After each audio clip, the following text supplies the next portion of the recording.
Hi, I'm Cynthia Schiller. Please like and subscribe. So, we're going to get deeper into this trauma bond and what causes it. How do we get into this type of situation? Because we thought we were having a loving relationship, and then all of a sudden, we're physically sick, stressed out, high anxiety. So, a trauma bond, that's when you have this connection with somebody that's unhealthy. It's between two people, one inflicts the pain upon the other. And then that person tries to comfort you after the pain has been put onto you. And it can occur in any kind of relationship. It can be somebody you're married to, in a romantic relationship with, close friends, coworkers, spouses.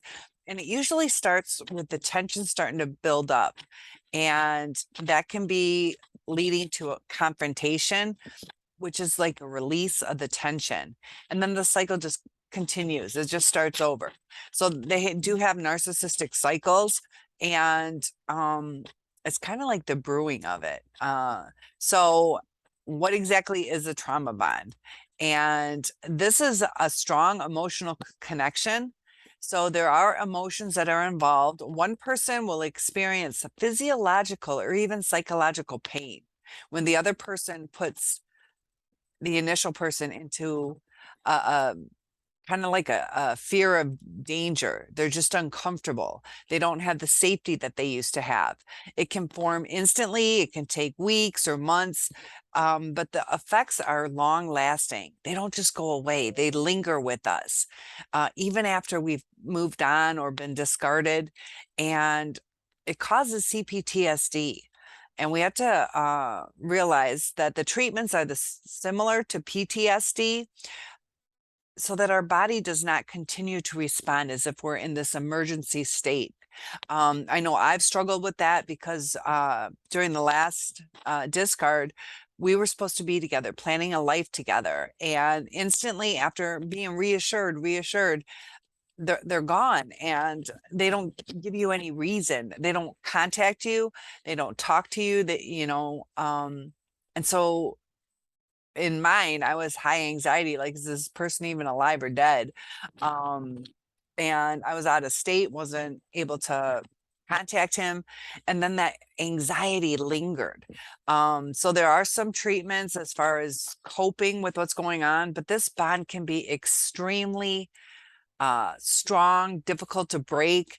And it's often why a lot of abused victims stay in these relationships, or long to get back into them after it's over.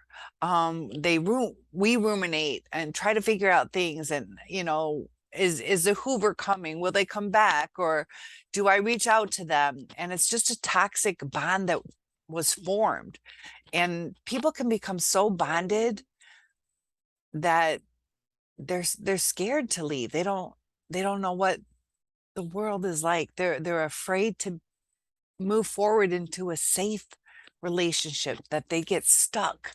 So there is help available, but signs of a trauma bond. If you're trying to figure out what you're feeling, why you're having certain thoughts, a lot of times it's recognizing the feeling of danger. So sometimes you can have this physical sensation. Um, I felt like I call them shock waves, or shell shocked. It's just this incredible uncomfortableness. It's like a wave. It's a racing heart. Sometimes you might have heart palpitations. Your palms might sweat, and it can also be emotional though. So some people are anxious around their abuser. That's what I felt with my first one. The second one, um, it, it was different with the second one, but the first one I was really anxious. Like, everything had to be in place, um, and just had had to make sure that there was no, uh, I guess, problems, issues that could come up. So you just had to try to be as perfect as possible. Some people are scared to be around their abuser, even when It's just a normal day. They're just scared. There's uncomfortableness inside that they sense that at any moment there could be danger. So another thing, there is a lot of intimacy sometimes. They feel incredibly close to their abuser and they are intensely attracted to them. I had that, just such a strong bond that way. And it you gotta be careful where you don't confuse sex or intimacy with love, because we got to look at the actions that people are doing. Are they showing us love? They were with me for hours, or we cuddled all night, but do they love you? Would they take you to the doctors if you needed that, or go out of their way, do something that you want to do? Some activity. So they might feel that they're the only person who understands us. So the narcissist destroys so many relationships, isolates us. They ask a lot of questions to groom us to where we think they're the only person who we can go to. And it turns into they're the only people who might make us feel alive. And we have to get back to who we were before we met our person, because we did feel alive. Before we met them, we brought that into the relationship. We grew, but they knocked us down. So in the beginning, you remember growing and trying new things and how alive you felt. And you can do it without the narcissist. You can do it without somebody who's going to be toxic to you. So sometimes we have this sense of helplessness. And this is one of the most damaging aspects of this trauma bond, because sometimes people feel that there's no way out, that this is just life, that no matter how hard they try, sometimes you're financially strapped into the situation and you just don't see a way out. You've lost friends and connections with family because of the relationship with the narcissist. They also have a way of getting us to lie, whether they ask us to or we do it ourselves, because um, we're either embarrassed or we can't tell the whole story because we're afraid that we're going to get backlash from the narcissist. So another sign of a trauma bond is actually feelings of trust. They um feel we can feel that our partner has good intentions, and we kind of wash away the fact that they're abusing us, because it's calculated, the lies, it's sometimes dangerous. We put so much trust into them because we believe in that people are good people, but not all people are good people. And we gave them our trust, and we give them kind of the benefit of the doubt too many times. And we believe in this false trust. So if you feel distressed, that's another big sign of narcissism. And sometimes you'll actually feel physically sick. And sometimes you have to be cautious when you're trying to leave the relationship. You might start to get panic attacks, other symptoms that make it difficult to function day to day in your daily life, whether it's at work or taking care of the kids or the house or even yourself. So there's a lot of distress in the trauma bond, emotional and physical abuse. A lot of times, if you're still in that relationship, you're trauma bonded, and people remain in relationships. They're belittled, they're assaulted, whether it's physical, mental, emotionally. And it is something that we have to realize that with physical abuse and extreme emotional abuse, it can actually lead to death, injury. It's causing brain damage. Physical injury can cause so many different things. So what causes this trauma bond? Where does it come from? And there are signs. symptoms, things that cause it. Now, one of the most common causes is adrenaline. And this is released when we're in danger. It's also released during sexual situations, powerful bonding effect. So this adrenaline causes people to stay together for longer periods of time. And that's why sometimes you get love and sex confused, is because of the adrenaline rush. And there's also dopamine that happens when you have feelings of euphoria. It's released in your brain. So sometimes we become addicted to these high stress conditions, and it keeps us coming back for more instead of looking out for ourselves. So it's weird how it works. We don't even realize it's like a drug, and we're being fed adrenaline, dopamine, and it's affecting our brains and getting us addicted to a person. And we went into it for love, but because of the highs and lows and highs and lows and taking it away, it's not letting our bodies regulate. And so now we're dependent upon it. And our thought processes, it causes brain damage. Our thought process, brain fog, everything is starting to mess up. And we're reacting with a reactive abuse. And it's just getting worse and worse. And the narcissist is going to keep us on this downward spiral. It's just going to cause some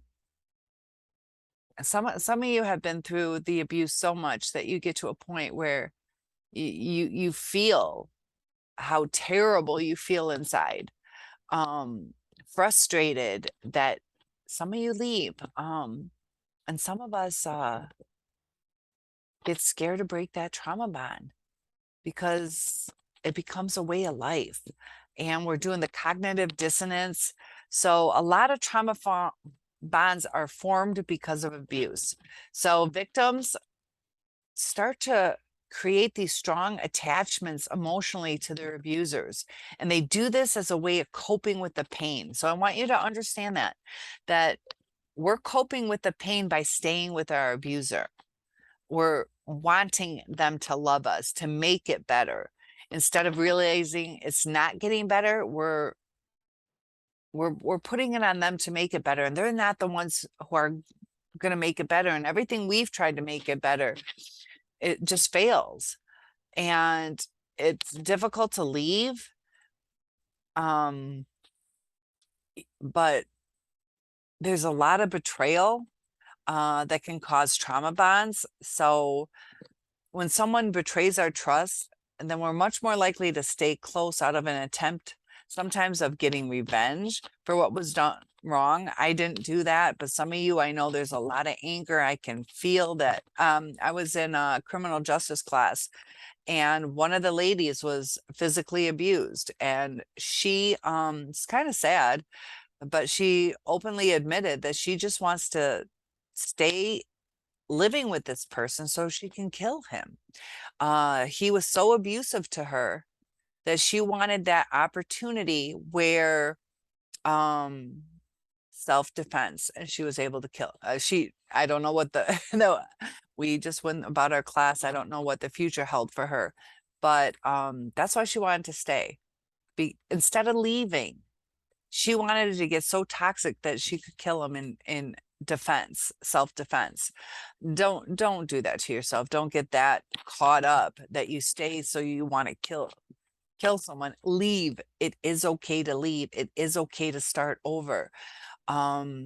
Because even if she was justified in it, you still risk the court system not seeing things your way. Don't take the law into your own hands, even if it's on your side, because she was risking her life too.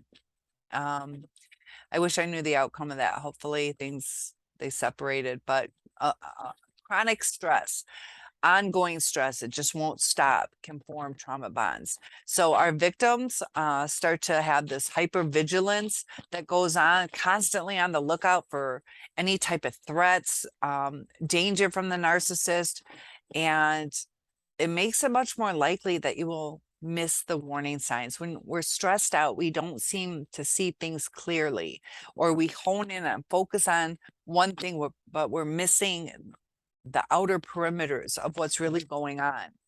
And we might not realize all the manipulation and the gaslighting that's going on.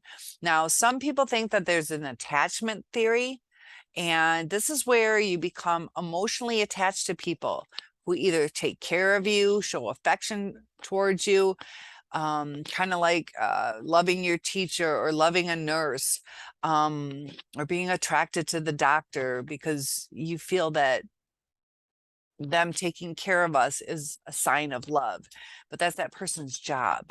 And that's kind of like with the narcissist. If you think about it, you know, the teacher isn't going to fall in love with you, most likely. They're doing their job. That's hard to say because we do love our kids. I'm a teacher, but the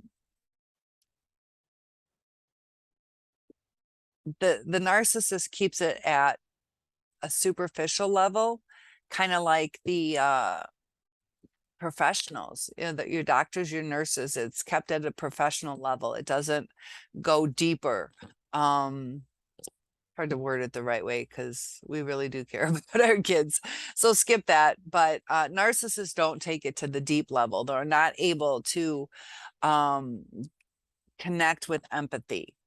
And I was just trying to keep it like a professional level and a deeper love to where you always want to be with the person. There's different kinds of love. That's why I'm having a hard time wording it. There's your friend love, your agape love, you have your intimate love.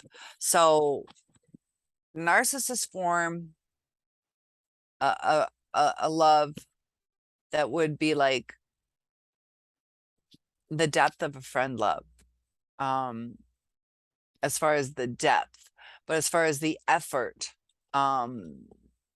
it's self-serving. It's not consistent. It doesn't last. It's not true. They believe it is in the beginning, but they can't go deep. They can't go deep. There are some caring acts that the narcissist does, just like the abuser. If they stole a child and fed it every now and then, yeah, that's a caring act to feed a child. Is that a healthy situation though? So in that scenario, the kid's going to feel that they're being loved because they're being fed. So that's another way that we get confused is, this time, maybe they bought us Valentine flowers, but either they were with their buddy and their buddy was buying it for their wife or husband. So they just went along and did it, or they try to outdo their buddies. So we brag about them. It's all for self-serving purposes, or if they don't want us to get upset because we'll take away maybe sex or we're not going to cook. But it's not out of love. It's out of manipulating the situation. And there are attachment issues that can be formed within the childhood. A lot of this stuff does relate back to childhood, can be from neglective parents or authority figures. And it forms these deep seated beliefs within us about how relationships work. A lot of times we seek out what we grew up with. So we have to look at our childhood, the things that we went through. It's not always about our parents. It could be about a grandparent, a teacher, a caregiver, or just what we watch, on how people we're as we're growing, we're pulling information and we're forming who we are. And the narcissists, they formed who they were based on the abuse that they went through. They formed their coping mechanisms, and they needed to manipulate this situation to survive. And some were treated the grandiose ones were their egos were stroked, they were told how wonderful they were, so they can't handle not believing that it's not true, because then they don't exist. So they're going through just trying to exist in a false sense, because they don't want to accept who they really are. And the vulnerable ones, love isn't hugs, love isn't time or caring to them. It's abuse. That's when they got their attention. And, they act out, or they try to go silent so they don't get beat. And that's what the narcissist does. And one thing I want you guys to do is, when you're dealing with your narcissist, if you're still in the relationship, think of the mental age or the emotional state of what age it would be based on their reply or how they handle the situation. Throwing things. What age would you think that shows emotional maturity? Yelling or hitting. Hitting's like what 2-year-olds do. Sometimes they still do it in grade school, but it's a childlike reaction. So if you think, when you're dealing with your narcissist, what age level was that reaction? Did they try to talk it through? Empathy develops later in life, and the narcissist doesn't have it. They don't care. Just like a 2, 3, 4-year-old, screaming, "I hate you." They're trying to control things, and that's where the narcissist is. It's so hard to explain and understand and believe that a grown person can have this childlike mentality. How does it freeze in time? But their intellect can far exceed some of ours. Some of them are intelligent, not all. Some of us are smarter than, but they can be extremely intelligent. But emotionally, they're not. They don't get it. They don't understand it. And we're forming trauma bonds because of the adrenaline rushes that we get. And that's only supposed to be fight or flight. It's not supposed to be long term. And we get into this long term overdose.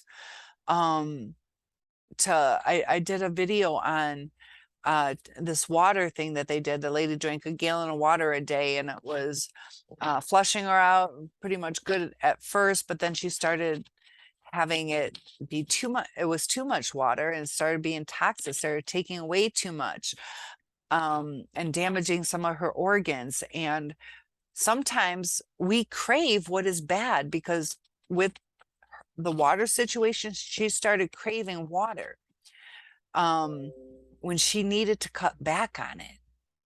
It was causing damage to her, and she's craving more of it, instead of her body telling her to back off on the water. And that's what we're like with our narcissist. Once there's that overload, it throws things off, just like that water example, to where we crave it now. And we're damaging ourselves, just like in the water example was damaging the body. We're damaging our brains, our future, our relationships with other people. So there are negative impacts. If you're in a trauma bond, it can make recovery a lot more difficult. And it makes it more difficult than it has to be, unfortunately. That's why when we're dealing in these narcissistic relationships, it's totally different in how we heal. And when people tell us to get over it, or what's a big deal, or couldn't you just see the red flags? We were drugged in a way. In a way, we were drugged. And we're going through the withdrawals. I've said several times in videos that it's like a withdrawal from cocaine. They say it's the exact same. Some of us, just like PTSD, it can cause flashbacks or nightmares. Some of us are codependent now. We're trying to rebuild our self-esteem, but we still struggle with that. Some people turn to addictions, whether it's alcohol or drug use. Try not to do that. There are helplines out there. Alcoholic Anonymous. It's good to have a support system to kind of keep you on track, but we have such pain now that we're trying to cope with it. It can lead to mental health disorders if this goes on too long. And that's why it's really important to break the trauma bond, to start healing, to learn what we need to get out of this trap. So the trauma bonds impact our emotional well-being, and it's experiences where we're not treated properly by others, and people that should have been there when we needed when we needed them. Sometimes the victims have a lot of guilt afterward about their inability, whether it's to leave the abuser, or we start to have mental health struggles, possibly depression or anxiety. We're going through the heart palpitations. It starts to give us trust issues with other people. And that's why it's important to heal before we bring a new person into our lives, because we should be able to trust people. Look out for the red flags. You do need to be cautious. People do need to earn your trust, because this world is becoming more and more narcissistic, more and more dangerous. It's not always just, somebody's going to call me fat, or somebody's going to call me ugly, or somebody's going to say I cook like crap. There's a lot of psychopaths out there, physical abusers. So we really do have to do our research, see who people's friends are, the type of things that they post online, what they're trying to hide. If we do have to be safe, but to have a healthy relationship, we can't be paranoid and projecting our ex onto the new person. We have to handle it in a delicate way where we're safe, but we're also not bringing baggage. And it's okay to make sure that somebody's trustworthy. People need to be held accountable. We do this in school, because I'm a teacher, where we have high expectations.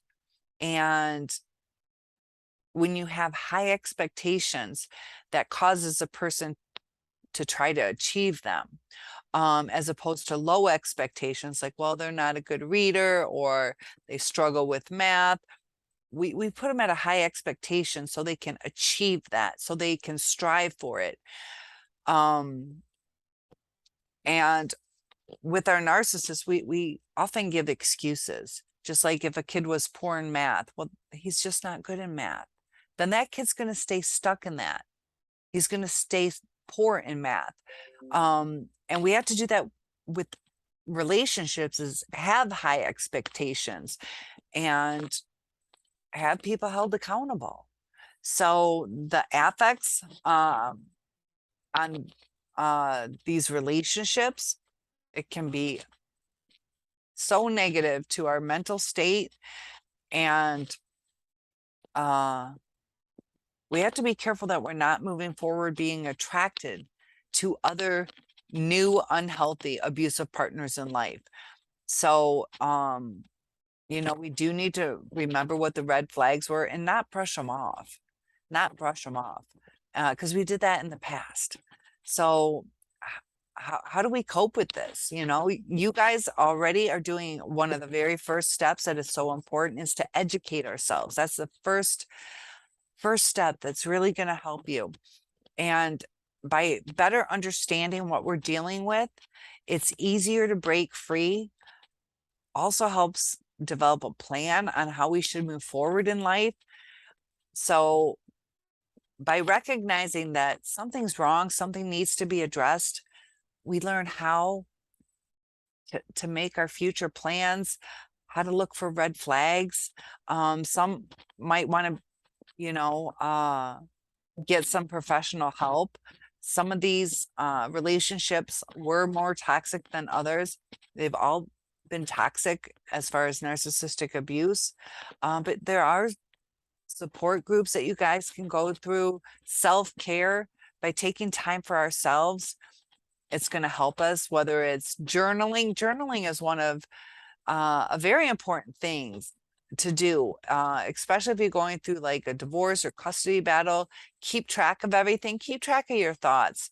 If you want to reach out to your narcissist, maybe write down your feelings. Just write down your feelings, reflect on them.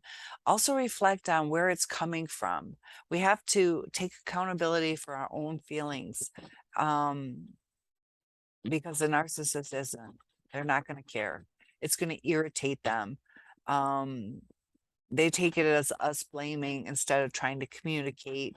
The way their mind twists things is really hard to understand how it happens, why they use gaslighting, why sometimes they seem like they're normal, other times it seems like they're this monster.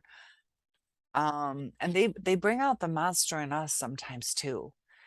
And it's through the projection that they do onto us. They're depositing negativity into us.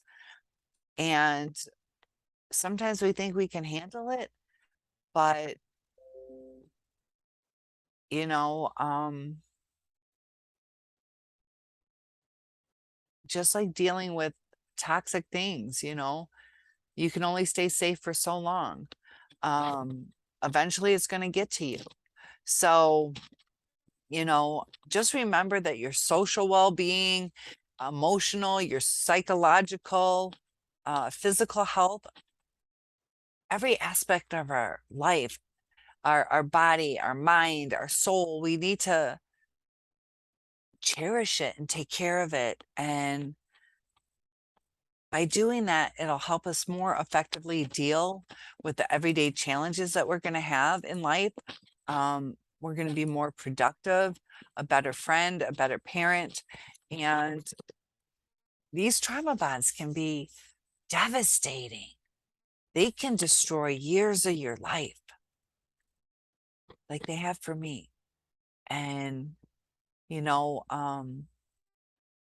it takes our own personal effort to understand ourselves, to understand our reactions to things, to not feel so down on ourselves or guilty. Um,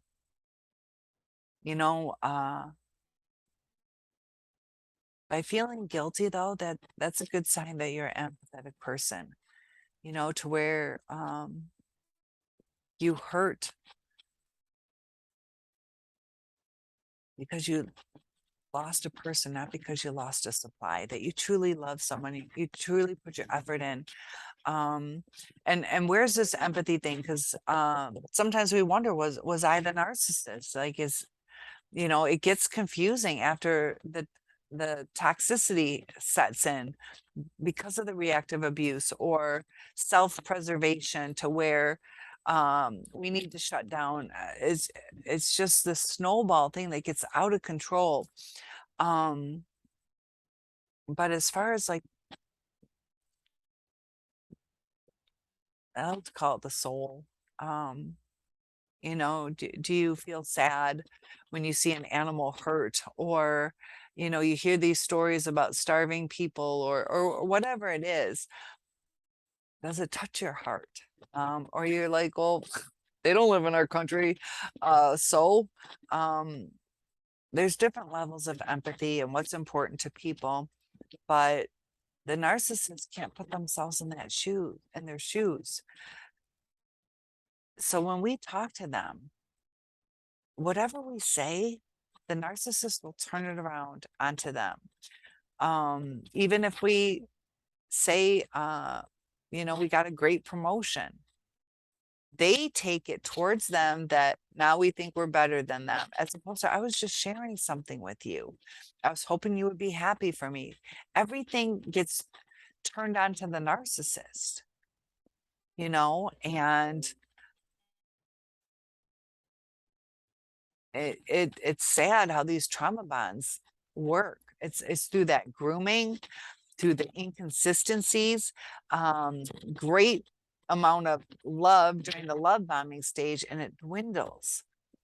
And if you think about it this way, as it's dwindling, we're afraid it's going to go away because it's not building back up. It's having like a terrible downward. You feel it going downward, even if there's a little, but it's constantly going downward, with little blurps going up. And our mind knows when things start to get depleted, eventually they're gone. And we feel the discard. The discard can take a while. And that's that fear of abandonment that sets in. So we latch on too tight. We try to talk too much. We call too many times, or check up too many times, or ask, do you love me? Do you this, or whatever we're doing?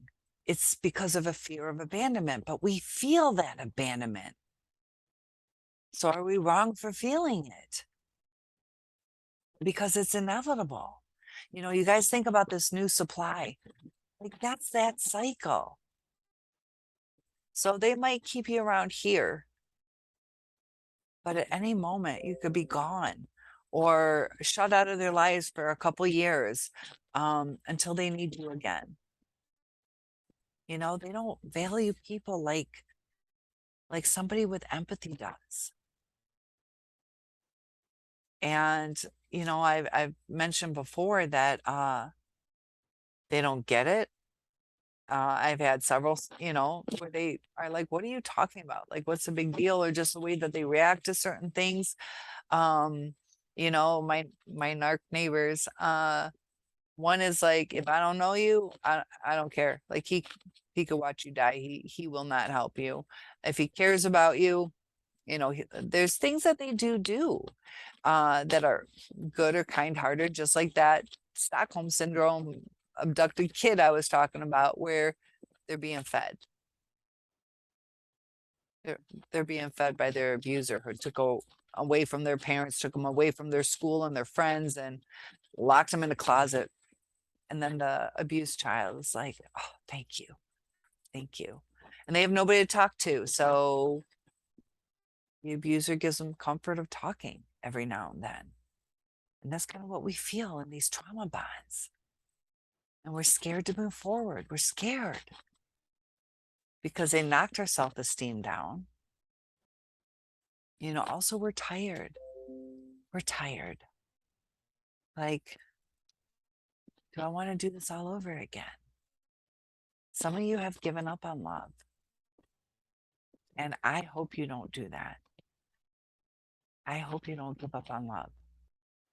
Because I'm kind of that, like, nobody's really sparked my interest. There's some people that I'll go out to dinner with, but it's, no hugs goodbye. Well, maybe a hug, but no kisses goodbye.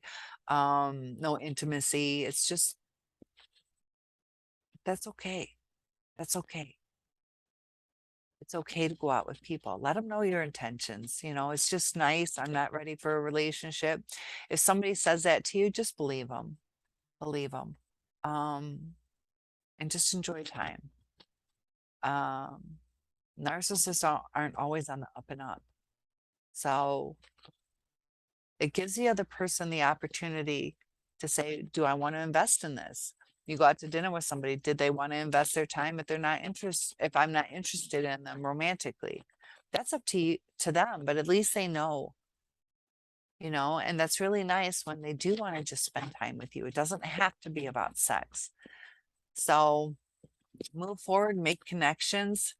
Some of those connections can lead you to the person you're meant to be with, but you're not meant to be abused.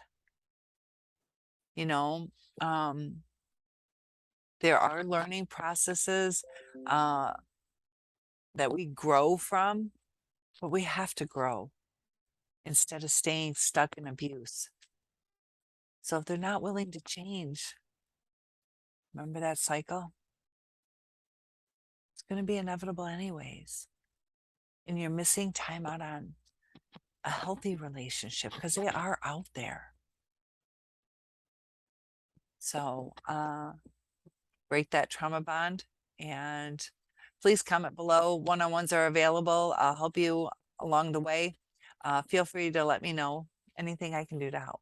I'll see you in the next video.